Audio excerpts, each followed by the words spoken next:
The year is 1898. The world watches as tensions between Spain and the United States reach a boiling point. For centuries, Spain had been a global power, its empire stretching across the Americas and into the Pacific. But by the late 19th century, Spain's grip on its colonies was weakening. This was especially true in Cuba, where a long and bloody struggle for independence raged. The United States, meanwhile, was a nation on the rise. Its economy was booming, its military was growing, and its people were eager to assert their place on the world stage. Many Americans sympathized with the Cuban rebels and saw the conflict as an opportunity to expand American influence in the Caribbean and beyond. The stage was set for a confrontation that would reshape the global balance of power. At the heart of the conflict lay the island of Cuba, just 90 miles off the coast of Florida. For decades, Cubans had yearned for freedom from Spanish rule. In 1895, their struggle for independence erupted into a full-scale revolution. The rebels, led by José Martí, fought bravely against a larger and better-equipped Spanish army. Adding fuel to the fire was the rise of yellow journalism in the United States. Newspaper publishers like William Randolph Hearst and Joseph Pulitzer sensationalized the conflict in Cuba, often exaggerating Spanish atrocities and whipping up American public opinion against Spain. Headlines screamed of Spanish brutality, further inflaming anti-Spanish sentiment in the United States.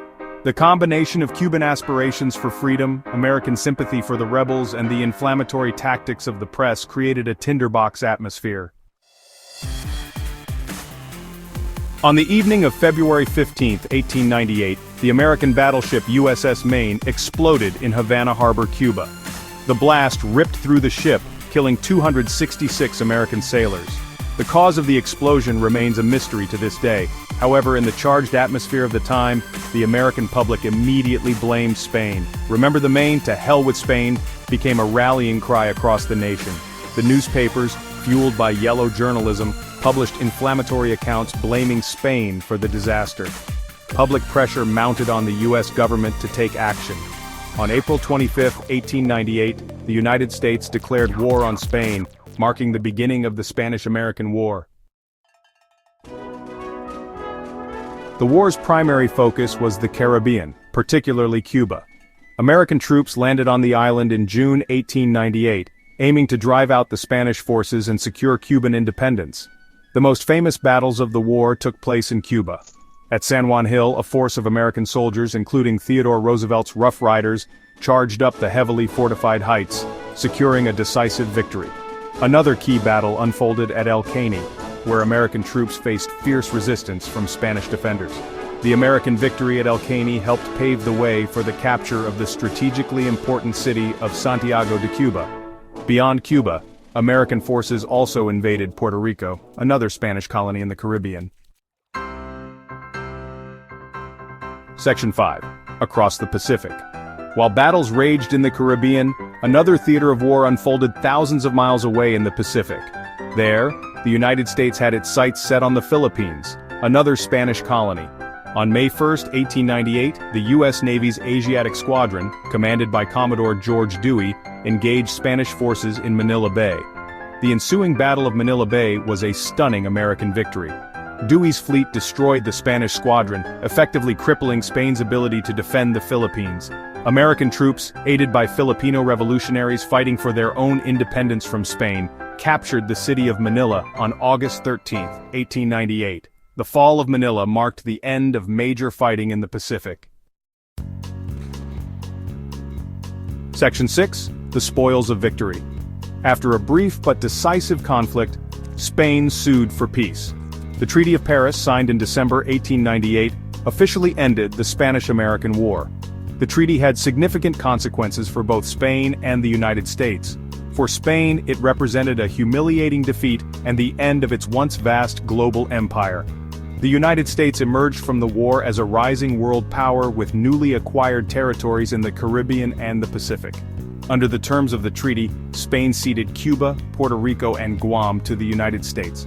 Spain also sold the Philippines to the United States for $20 million. Section 7. A New World Order. The Spanish-American War marked a turning point in world history. It signaled the end of Spain's colonial empire and the rise of the United States as a global power. The war had profound implications for the United States both domestically and internationally. It ignited a debate over imperialism that would continue to shape American foreign policy for decades to come. Some Americans celebrated the country's newfound global stature and the acquisition of overseas territories. Others, however, questioned the morality and wisdom of imperialism. They argued that the United States, founded on principles of liberty and self-determination, should not deny those same rights to other peoples. Section 8. The price of power. The war's end did not bring peace to all corners of the former Spanish Empire. In the Philippines, American rule was met with resistance from Filipino nationalists who had fought alongside American forces against Spain, believing that they would be granted independence. The Philippine-American War, a brutal and bloody conflict, erupted in 1899 and lasted for 3 years. The war highlighted the complexities and contradictions of American imperialism. The United States, having just fought a war to liberate Cuba from colonial rule, found itself embroiled in a costly and controversial conflict to suppress a nationalist movement in the Philippines. Section 9. A turning point in history. The Spanish-American War was a pivotal event in American history. It marked the country's emergence as a global power, but it also sparked a debate about the nature of American power and the morality of imperialism that continues to resonate today. The war's legacy can still be seen in the complex relationship between the United States and its former territories, and in the ongoing debate over the role of the United States in the world. The war serves as a reminder that the pursuit of power and influence often comes at a cost, both in terms of human life and the ideals upon which a nation is founded. The Spanish-American War remains a crucial chapter in the story of the United States, one that continues to shape the country's identity and its place in the world.